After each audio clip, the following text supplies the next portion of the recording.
Broadcasting संस्था सिएनएनले CNN हिरो भनेर award पनि गरेको थियो 2015मा।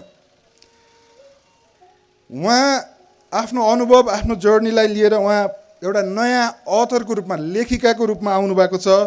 उहाँको किताब अङ्ग्रेजी र नेपालीमा पनि लेखिएको छ र उहाँ एक प्रकारको बेस्ट सेलर नै भइसक्नु भएको छ र उहाँ कर्णालीमै आफ्नो कार्यक्षेत्र बनाएर धेरै वर्षदेखि काम गरिराख्नु भएको छ र अझ निरन्तर रूपमा कर्णालीसँग उहाँ जोडिराख्नुहुन्छ।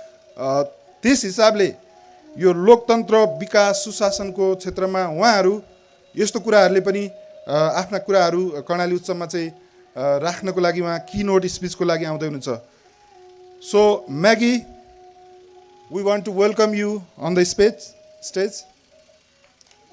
सो आजको यो सत्र म्यागी डोयनजीको कुराहरूबाट।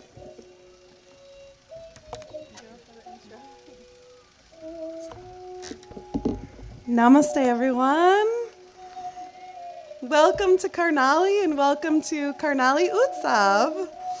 I am so honored to open this beautiful day, on this beautiful day, and share a little bit about my story and my journey with all of you. First, I want to thank the organizers, the founders for making this possible, for putting our Karnali region on the map, and including me and humbling me with an invitation to speak and be your keynote for today. So I wrote a few notes, and the title of my little talk I'm about to give is about the journey from New Jersey, where I grew up, to Karnali and to Nepal. And just to tell you kind of like the very short version, when I was 18 years old, I had the extreme fortune and privilege of getting to travel for a year. It was called a gap year program. And I didn't know what I wanted to study or where I wanted to go to college, or I'd never really left New Jersey, where I'm from. It's like a very small suburban town. I went to school, I played sports, but I just didn't know what I wanted to do, what I wanted to study, so I signed up for something called a gap year. Having no idea about Nepal, where Nepal was, I couldn't have placed it on a map, I didn't know what was happening. In fact, I really just wanted to travel for the adventure and fun of being 18. All of that changed when, by accident, I ended up in northeastern India. And to really understand Nepal, it was such a gift to start the journey on the Indian side of the border, where there is a huge culture of Nepal and a huge community. And to truly understand the Nepal experience is to understand the experience of the migrant. And in 2005, it was the refugee as well. And of course, when we all know about Nepal and get to meet Nepali people, we notice something very, very special. And I definitely did. And so I got to come to Karnali for the first time at the age of 19 with a lot of questions. I wanted to know so many things, like why is everybody leaving Karnali? Everybody I met in northeastern India working really difficult labor, having fled really difficult situations, talked about Jumla and Humla and Kalikot and Dailek, and I really wanted to see that and experience it with my own eyes. So I was very lucky. A kid coming from suburban New Jersey to then northeastern India to then Karnali, of all places. I didn't start in Pokhara, I didn't start in Kathmandu. I came right through Nepal, gone straight up, and of course the bus stopped at that time in Surkhet because we had our little bus station and it was a trading post type of pit stop. And I'm so grateful to have landed here in this place, to have gotten to go and see the beautiful Karnali region and to have fallen truly in love. I love this place. I call this place my home. I'm raising our family here. My team is all here. Some of us from Karnali, some of us from around the world, some of us from other places in Nepal. And it's been a journey of questions, of learning, of failing, and trying again, but always, always, always believing in the beauty and the love of Karnali.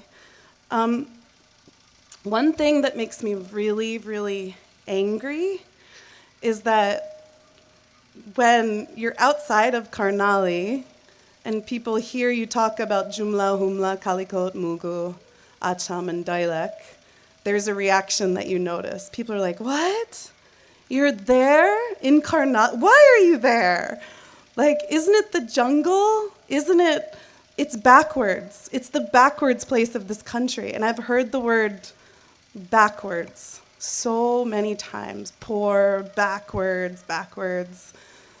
And I noticed in this last couple of years, especially in the development sector, of feeling this anger and this defensiveness, because anyone who's been to Karnali knows that this is not a backwards place. It is a place of so much love and so much magic and so much beauty. And when you travel to all of these beautiful districts and you start to meet people and you start to hear their stories and you ask them, what do you dream of? What do you want? Everybody says, I want a future for my children. I want opportunities. I want jobs. I want to take care of my family. I want to take care of my parents.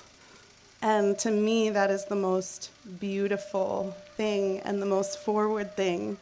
And so together, we're really trying to work on changing the narrative of what Karnali is and what Karnali can be. I'm 37 years old now, so I've spent half my life here, about half and half. And we continue to learn and continue to explore and continue to imagine. And it's been really hard. It's been really difficult.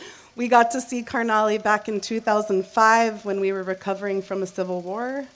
I got to be here when there were tires burning in the streets and conflicts.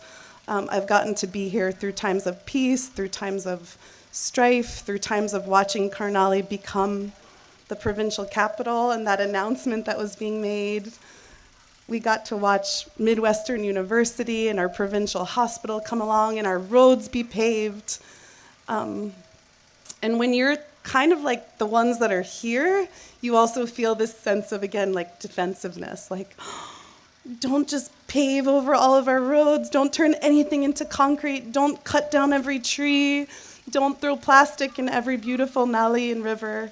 So I've found myself kind of turning into like a Sirketi, like OG, fight for what Sirket can be. They asked me to speak in English today, but also to weave in a little bit of Nepali. And I'm going to tell you about the first words that I learned when I was learning Nepali. So the first word that I learned that I was always hearing was China, China, China, China. And I'm American, so I thought, why are they always talking about China? I didn't realize China, the country, and all I heard was China. And then I remember learning the word action, action, action, action. But I thought they were saying action, action, action. And another thing that I learned early on, I'm a Maili Kochori, Maili. Ekjana didi hununcha, ekjana boini pani hununcha. And when you tell people you have ekjana didi, ekjana boini, bai dai China, China. If you don't have a brother, it's like a huge deal. We grew up with 3 sisters, tinjana boini hami. Tara dai bai na bai pachi ekdam dukha kura ho. And I learned that how important it is to have how you're defined by how many brothers you have and whose daughter you are. That was something really interesting. And yeah, over time I learned about the Tharu people and the beauty of the culture here. I learned from our mountain folks, whether you're from Jumla, Humla, Kalikot, or Jajarkot, all of the different nuances of culture, religious beliefs, just richness. And I realized that there is so much richness here, so much culture, so much nature, and I want people to see that part of Karnali, that part of this place, and I want us, as folks living and devoted to Karnali, to fight to preserve it. So I am I'm very much a work in progress. Like I'm not perfect. I started when I was really young, just 19 years old. Now I have 19-year-olds and I think, oh my gosh, I was such a baby. But I think the power of being really young is that you don't know anything. Like I don't have all the answers. And I've really tried to guide with that unknowing. And okay, I don't have the answers, but what questions do I have? And I really think in a place in education where everybody wants answers, the right answer and being right, I've really tried to guide myself in asking just questions. Like, are we okay with just sitting with a question? Some of the questions guided me in my life and on my journey to Karnali a lot more than the answers.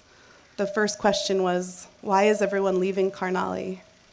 I want to know that, I want to understand it. And then the second question was, why do we have children breaking rocks on a riverbed instead of going to school? And then the third question was, why are we hitting kids like in the classroom, in the learning environment? And each of those questions kind of guided us, my co-founder Topa Harmala and I, and our community on a journey to like working towards solutions. Not answers, but solutions.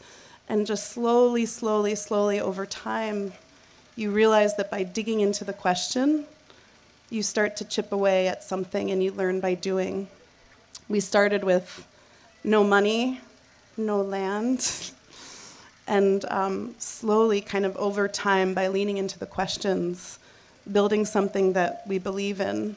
And I still want to tell my children, you're not ever going to have all the answers, but it's really important what questions you're asking. I want to talk about our Kopila Valley children who now go to Kopila Valley School, and I invite you all to come and see this beautiful, beautiful place.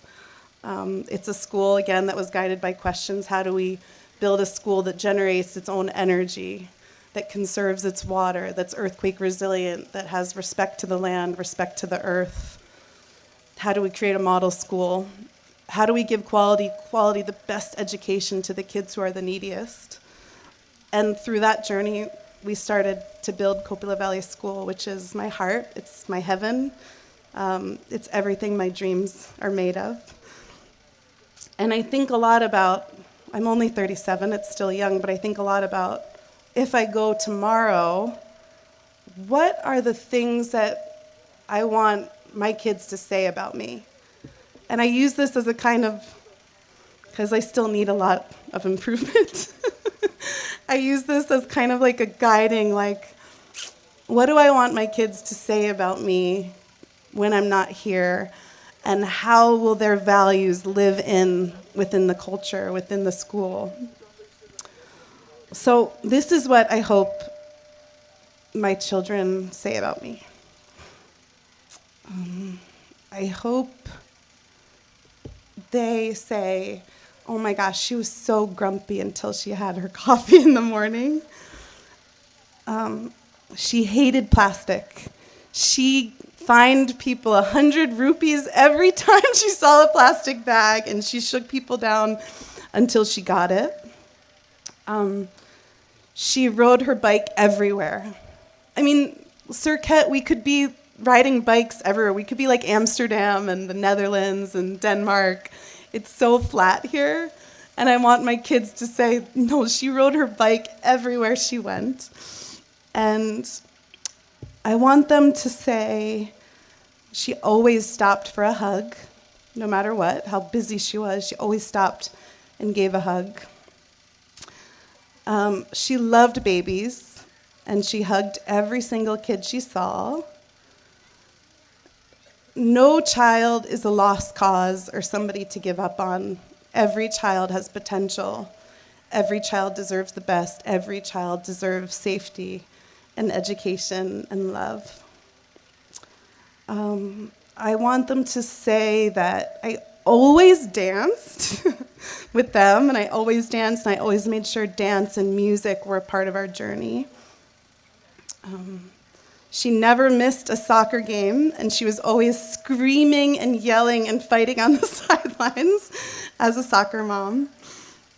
And I want them to say that I fought for every single tree in Surkhet.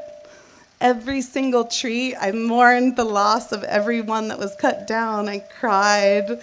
I want to be known as a fierce protector of trees. And I want us to remember in Karnali the butterflies, the birds, the ladybugs, our earthworms, our soil, that we don't need to put concrete everywhere. I really love that about this place and our birds and our nature and our access to the mountains. And I think we can all just remember to play. I get to live a life surrounded by children. That's the life I want to live, because I think children always remember to play. They have this lightness, they have this joy, they laugh hundreds of times a day.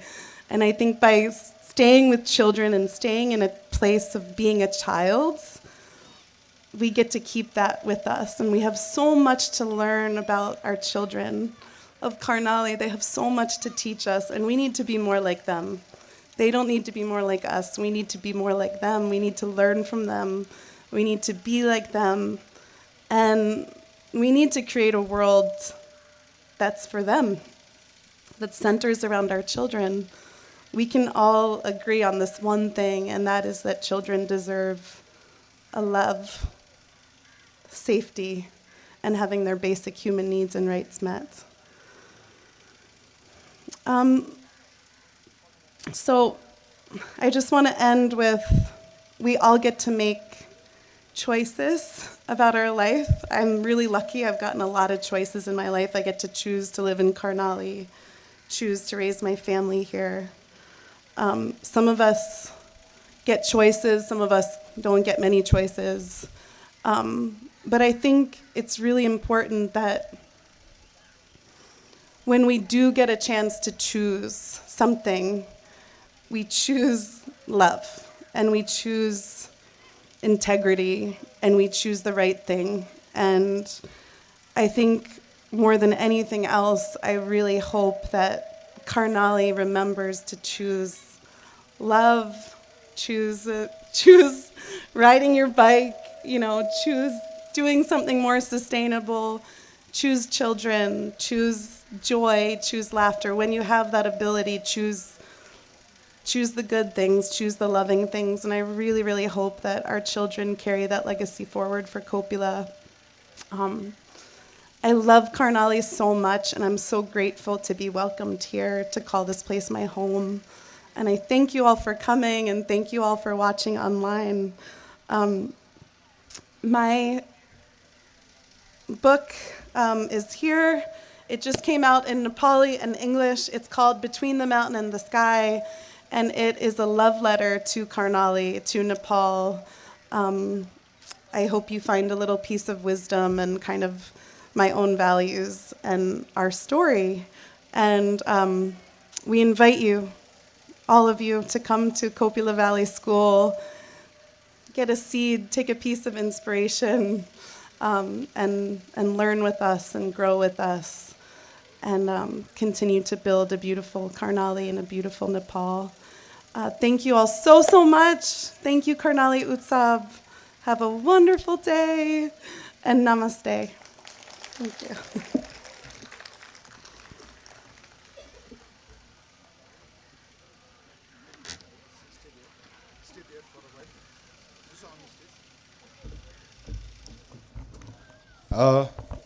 Thank you. Thank you, Maggie, for an inspirational keynote speech.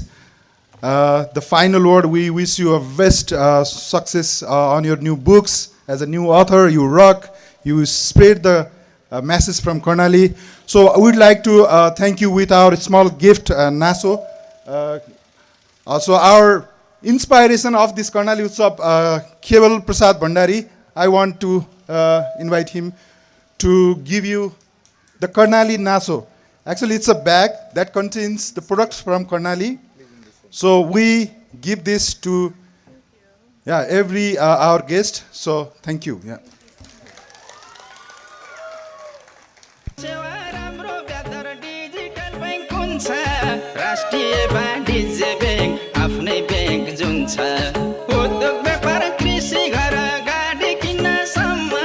लगानी नि गर्छ हजुर batter पनि कममा